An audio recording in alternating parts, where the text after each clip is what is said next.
America का 2 दिन पहले कहना it is none of our business, उसके बाद secretary of state, vice president, US president सबसे पहले घोषणा करते हैं कि सीज फायर हो रहा है। उसके बाद पाकिस्तान और भारत भी सीज फायर का ऐलान करते हैं। ये जो मीडिएशन है इसको क्या भारत सरकार ने एक्सेप्ट किया है और किन कंडीशंस पे इस प्रकार की घोषणा अमेरिका ने करी है, ये बहुत बड़ा सवाल है। कितना गलत अमेरिका के राष्ट्रपति जी ने कहा कि हजारों साल पुराना ये मुद्दा है। वो भूल गए कि 76 साल पहले ये एक ही देश था, कोई मसला नहीं था। वॉशिंगटन से सीज फायर की अगर घोषणा होती है तो कई सवाल खड़े करता है। जब ये घोषणा मीडिया के माध्यम से, और मैं सिर्फ उन बातों को रखना चाहता हूं जो पब्लिक डोमेन में है, काफी कुछ ऐसी बातें हैं जो हम सबको जानकारी में नहीं है, लेकिन जो पब्लिक डोमेन में है उसको देखकर लगता है कि बहुत से सवाल खड़े हुए हैं। अमेरिका का 2 दिन पहले कहना कि it is none of our business, उसके बाद secretary of state, vice president, US president सबसे पहले घोषणा करते हैं कि सीज फायर हो रहा है। उसके बाद पाकिस्तान और भारत भी सीज फायर का ऐलान करते हैं। ये जो मीडिएशन है इसको क्या भारत सरकार ने एक्सेप्ट किया है और किन कंडीशंस पे इस प्रकार की घोषणा अमेरिका ने करी है, ये बहुत बड़ा सवाल है। उसमें कश्मीर का जिक्र किया गया है।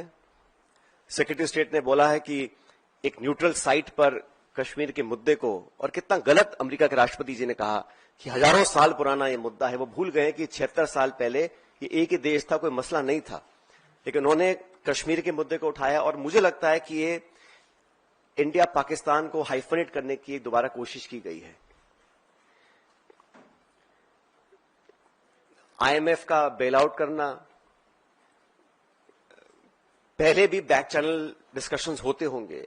डिप्लोमेसी का अपना एक रोल है दुनिया के हर कोने में, लेकिन इस प्रकार वॉशिंगटन से सीज फायर की अगर घोषणा होती है तो कई सवाल खड़े करता है। भारतीय थल सेना के पूर्व जनरल्स ने भी जो बातें बोली हैं उस पर भी हमको ध्यान देना चाहिए।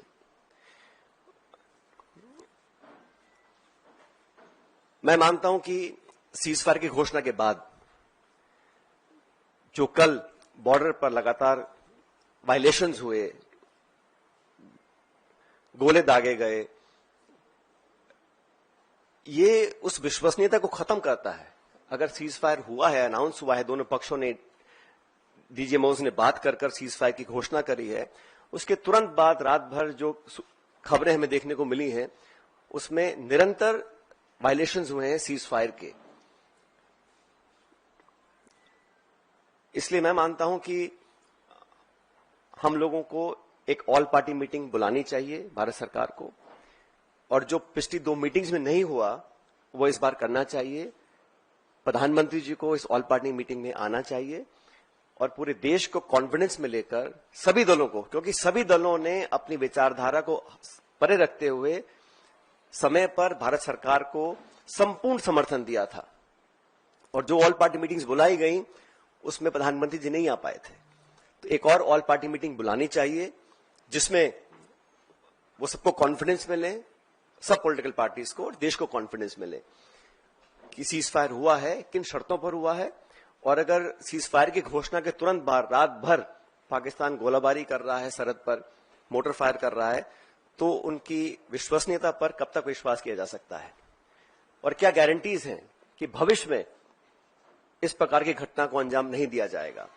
क्योंकि पाकिस्तान की सेना, पाकिस्तान का पॉलिटिकल सेटअप इस देश से बहुत फर्क है। तो वहां पर क्या अश्योरेंसेस हैं, क्या गारंटीज हैं, और क्या विश्वसनीयता बची है कल की ढेर सारी वायलेशंस के बाद, ये एक बहुत बड़ा सवाल है।